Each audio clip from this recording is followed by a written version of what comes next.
Heute gibt es feine Polenta mit Gemüse und Käse überbacken. Wieder richtig viele feine Sachen. Viel Erzähl Farbe, mal. ne? Für die Polenta brauchen wir was? Nämlich Polenta. Ja?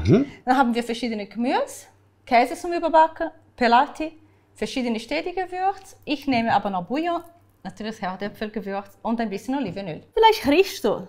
Wenn es Zeit ist, dann kommst du einfach. Mach ich das so? Danke. Bis nachher. Bis nachher. Ciao, Stedi. Was ich jetzt gleich auch einschalte, ist der Ofen. Ist der Ofen nachher schon bereit für unsere Polenta? Mache ich auch wieder Umluft 180 Grad. Nehmen wir immer das 4-fache Wasser für die Menge Polenta.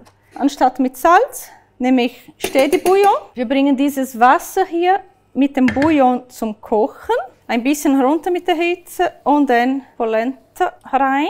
Rühren, rühren, rühren. Wenn die Polenta schon so ist, kann man abstellen und zudecken. Wir schneiden Brokkoli, Peperoni, Hürbli, Zucchini oder je nachdem, welche Gemüse du zu Hause hast. Hauptsache steht alles gleich groß. Die kommen auch schon in die Pfanne mit Olivenöl.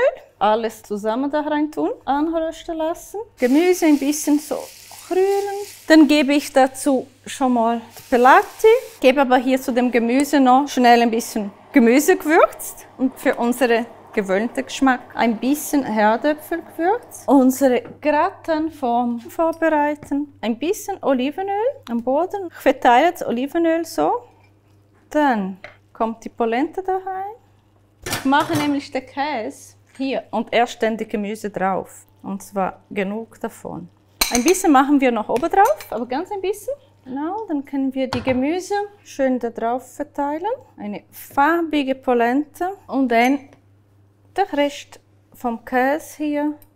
Das ist jetzt heiß. Ich nehme ganz schnell, das kommt in den Ofen. Unsere Polenta ist bereit. Ja, ich habe gewusst, Ich du habe schmeckst. gewusst, Jetzt, du es ist kommst. da. Da Es ist da, da ist da. Super. Hast wirklich geschmeckt. Wow. Super, Wow. super, super, super, super. Dann probieren wir gleich. Es ist heiß. Wow, schau mal das an. Jetzt aus Es dem sind die letzte Ofen. Polenta gegessen, aber die war nicht so schön gewesen. Gratuliere. Ja, aber die ist sicher auch gut gewesen. Komm. Die war auch gut gewesen, Eben. aber nicht so schön. Die ist super farbig. Probieren wir. Farbig, alles drin. Käse überbacken, Ja, logisch. es hat den Noch Käse da. unten dran, Kruste. oben dran. Ich probiere es. Ich probiere es. Du, Es Gut. ist heiß. Und gut. Ist doch gut. Ich Du. finde es gut.